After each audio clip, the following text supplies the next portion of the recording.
Buenas tardes. El video que les voy a presentar hoy vamos a hacer un breve resumen sobre el realismo jurídico en Norteamérica, el marxismo y la escuela de Frankfurt. Dando inicio entonces con el realismo jurídico en Norteamérica. Vamos a diferenciarlo pues del realismo metafísico del realismo antiguo, para pasar ahora a un realismo moderno que es este con el que vamos a dar inicio.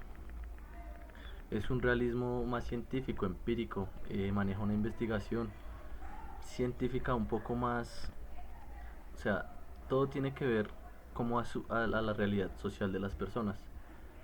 Y la realidad existe con independencia, es decir, cada persona tiene una realidad distinta. Para ellos, la realidad no debe adecuarse al pensamiento humano y los conceptos deben adaptarse a cuales quieran que sean, digamos, es decir, tener una cierta flexibilidad para adoptar los cambios o unas nuevas realidades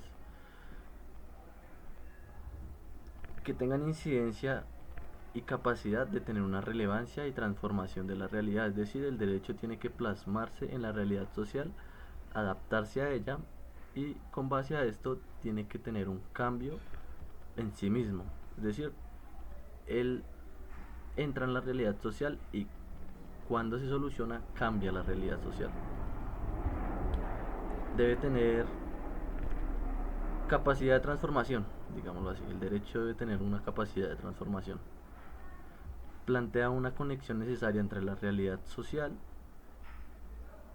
y transformar la realidad. El derecho no responde a una realidad social, pero una vez debe tener una capacidad de modificar la realidad, lo mismo que estábamos diciendo ahorita. Rechazan el formalismo jurídico, para ellos eso es, o sea, para ellos el formalismo jurídico no existe. Uno de los autores principales de esto es el juez, digamos que es el que está interviniendo en todas las realidades sociales y adaptando el derecho para su cambio. También vemos que son dos momentos, el derecho y sociedad. El realismo científico tiene un método científico y es un elemento que permite generar progreso social de carácter propositivo y de manera empírica. Estudios, el otro momento es el estudios críticos del derecho. El realismo es el realismo crítico. Realiza una propuesta de, digamos, de construir o realizar una oposición a la cultura jurídica, que es la cultura jurídica dominante, y trata de politizar el derecho y se adentra en un enfoque político para entender las relaciones jurídicas de las realidades sociales. Así. El derecho es una acción, confianza de investigación jurídica, pero tiene que ser empírica y verificable. Ellos lo manejan así. Es decir, para ellos una investigación jurídica es adentrarse en la realidad social de las personas, luego con base a esto que sea verificable en la concepción política progresista. Eso sería, digamos que un breve resumen del realismo jurídico. Vamos ahora con el marxismo. El marxismo se divide en dos etapas, en el Marx joven y en el Marx maduro, que es el Marx occidental, digamos así. El Marx occidental es, digamos que, tiene una reflexión de pensamientos, ¿sí? O sea, él es el que critica al Marx joven. Es un, plantea una crítica al mismo Marx, digámoslo así. Es un marxismo filosófico de la escuela de Frankfurt. Es el Marx maduro y es del capital. Marxismo crítico. Empezar a trabajarlo, verlo de una manera distinta, un poco más crítico, exprimir el texto, o sea, retorcerlo, no leer el texto literalmente, sino digamos que interpretar el texto del Marx.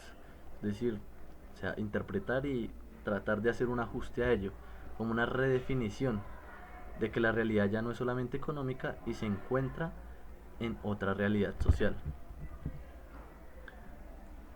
Digamos que se ve más ideología, tiene un interés cultural, político sobre la realidad.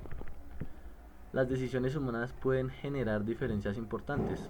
Es decir, o sea, cada decisión de una persona genera un cambio en su vida o en su realidad social. Eso es lo que quiere decir él. Se plantea una reflexión sin límites de realidad social. Y digamos que esto no, o sea, no es seguir una línea cronológica como digamos lo venía haciendo el Marx joven, tales como las creencias, los postulados o una manera única de pensamiento. Es decir, cada persona tiene un mundo distinto en su pensamiento. Plantea una crítica súper importante a la ciencia. Dice que la ciencia es como cualquier otro discurso que declara la voluntad del poder. Interesante. El Marx joven es más ortodoxo.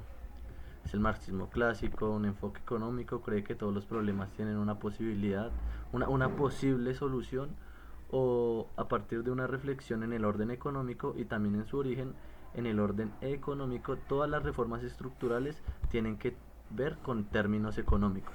Es decir, o sea, todo gira en base de la economía, nada se sale de la línea. Eh, Se consideran científicos. El Marx maduro es un crítico, ellos son científicos. Dicen que el marxismo es como una ciencia. Ponen límites a la voluntad humana. Eh, Tienen la ciencia como base de comprensión a la economía, es decir, trabajan la economía desde la ciencia. Y la ciencia es un proyecto cultural y tiene unas imposiciones políticas.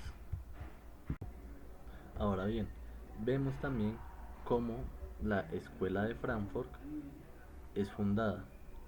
Es de un origen judío y digamos que todos sus fundadores van a ser perseguidos, ellos y sus familias. En el primer momento, el fundador de esta escuela, el que ayudó monetariamente a la fundación, es de origen argentino, pero su familia es alemán.